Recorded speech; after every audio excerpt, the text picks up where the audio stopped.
ফলতার ভোটে গোহারান হারতেই জামানত বাজেয়াপ্ত হলো জাহাঙ্গীর খানের। কিন্তু কি এই জামানত বাজেয়াপ্ত আপনি কি জানেন? ভারতে কোনো নির্বাচন লড়তে গেলে প্রার্থীকে নির্বাচন কমিশনের কাছে নির্দিষ্ট টাকা জমা রাখতে হয়।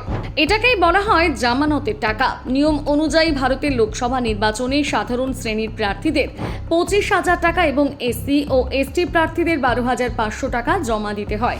বিধানসভা ভোটে সাধারণ শ্রেণীর প্রার্থীরা 10,000 টাকা ও এসসি এসটি প্রার্থীরা 5,000 টাকা জমা দিতে হয়। আর নির্বাচন কমিশনের নিয়ম অনুযায়ী যখন কোনো প্রার্থী তার কেন্দ্রে পড়া মোট ভোটের 1/6 অর্থাৎ 16.66% ভোটও না পান, তখন তার জামানত বাজেয়াপ্ত হয়। ফলতার ক্ষেত্রে 2,08,178টি ভোট পড়েছে এবং সেক্ষেত্রে 16.66% অর্থাৎ প্রত্যেক প্রার্থী যদি ন্যূনতম 34,696টি ভোট না পায় তাহলে সেই টাকা আর ফেরত পাওয়া যায় না। সেটাই হলো জামানত বাজেয়াপ্ত হওয়া। আর ফলতায় সেটাই হয়েছে তৃণমূল প্রার্থীর সঙ্গে।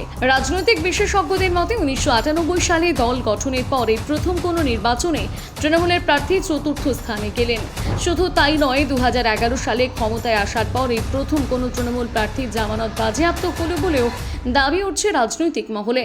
নির্বাচনের ফলাফল অনুযায়ী ফলতা উপনির্বাচনে বিপুল ভোটে জয়ী হয়েছেন বিজেপি প্রার্থী দেবাংশু পান্ডা। তিনি একাই পেয়েছেন 1,49,666 ভোট।